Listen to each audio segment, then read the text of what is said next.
کیا تم نہیں دیکھتے کہ اللہ آسمان سے مے برساتا ہے تو زمین سرسبز ہو جاتی ہے؟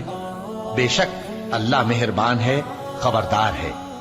جو کچھ آسمانوں میں ہے اور جو کچھ زمین میں ہے اسی کا ہے، اور بے شک اللہ بے نیاز ہے، قابل ستائش ہے۔ کیا تم نہیں دیکھتے کہ جتنی چیزیں زمین میں ہیں سب اللہ نے تمہارے زیر فرمان کر رکھی ہیں، اور کشتیاں بھی جو اسی کے حکم سے سمندر میں چلتی ہیں، اور وہ آسمان کو تھامے رہتا ہے کہ زمین پر نہ گر پڑے مگر اس کے حکم سے۔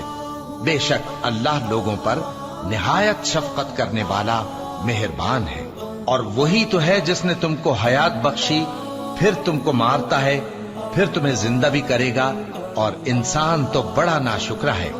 ہم نے ہر ایک امت کے لیے بندگی کی ایک راہ مقرر کر دی ہے کہ اسی طرح وہ بندگی کرتے ہیں، تو یہ لوگ تم سے اس معاملے میں جھگڑا نہ کریں، اور تم لوگوں کو اپنے پروردگار کی طرف بلاتے رہو، بے شک تم سیدھے رستے پر ہو۔ اور اگر یہ تم سے جھگڑا کریں تو کہہ دو کہ جو عمل تم کرتے ہو اللہ ان سے خوب واقف ہے۔ جن باتوں میں تم اختلاف کرتے ہو اللہ تم میں قیامت کے روز ان کا فیصلہ کر دے گا۔ کیا تم نہیں جانتے کہ جو کچھ آسمان اور زمین میں ہے اللہ اس کو جانتا ہے؟ یہ سب کچھ کتاب میں لکھا ہوا ہے، بے شک یہ سب اللہ کو آسان ہے۔ اور یہ لوگ اللہ کے سوا ایسی چیزوں کی عبادت کرتے ہیں جن کی اس نے کوئی سند نازل نہیں فرمائی، اور نہ ان کے پاس اس کی کوئی دلیل ہے، اور ظالموں کا کوئی بھی مددگار نہیں ہوگا۔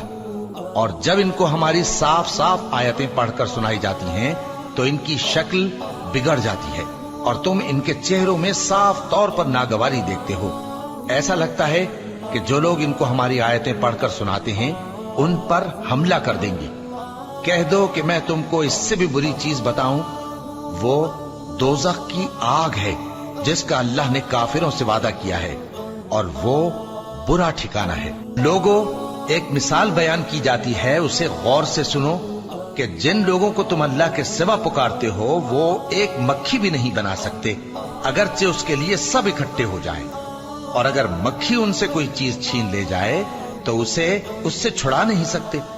طالب اور مطلوب یعنی عابد اور معبود دونوں گئے گزرے ہیں۔ ان لوگوں نے اللہ کی قدر جیسی کرنی چاہیے تھی نہیں کی۔ کچھ شک نہیں کہ اللہ زبردست ہے، غالب ہے۔